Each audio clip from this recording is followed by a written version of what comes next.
Would it be good for the Labour Party to elect a female leader? Andy Burnham, we know, is running, and he's the only male at the moment, because two who people thought might run, Chukwuemeka and Tristram Hunt, dropped out.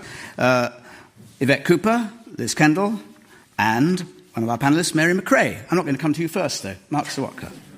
There's once a joke that Henry Ford said you could have any colour car you wanted as long as they were black. And it seems to me now you can have any Labour leader you want as long as they're Blairite and really on the right.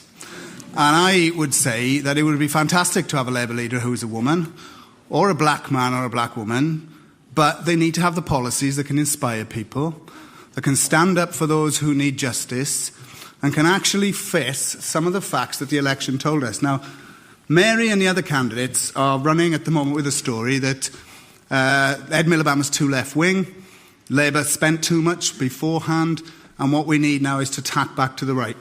Well, before I came, I actually looked at the voting figures in the last general election since 1997, and it's really interesting. Labour's vote went down in every election from 1997. During the height of Blairism and Brownism, they lost millions and millions of votes. And Ed Miliband, it started to go up a fraction. In fact, in England, it went up nearly 10%.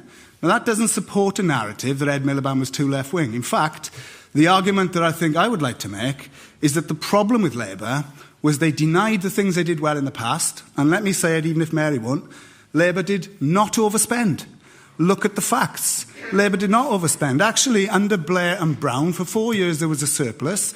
They reduced the proportion of GDP that we were actually spending as a country, and we didn't have the massive crash because we had too many schools, too many hospitals, and too many doctors and nurses. We had it because we had deregulated banks who were allowed to run amok. Mark, we must... Mark, you can...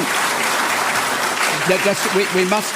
We've got so much to get through and not as much time as I want to have, so swiftly to your final point. Swiftly, therefore, my point would be the deregulation of the banks was supported by Labour and by the Conservatives, who now make the argument it was nothing to do with them. They actually wanted more deregulation. So the answer for Labour is to inspire people, to give people hope, to argue for an alternative to austerity, and if they do that, they can reconnect with people in all parts of the UK. But if they are an austerity-light party, then what will happen is they won't get people's support, and that's the thing that Mary and her colleagues should really put to the people of this country.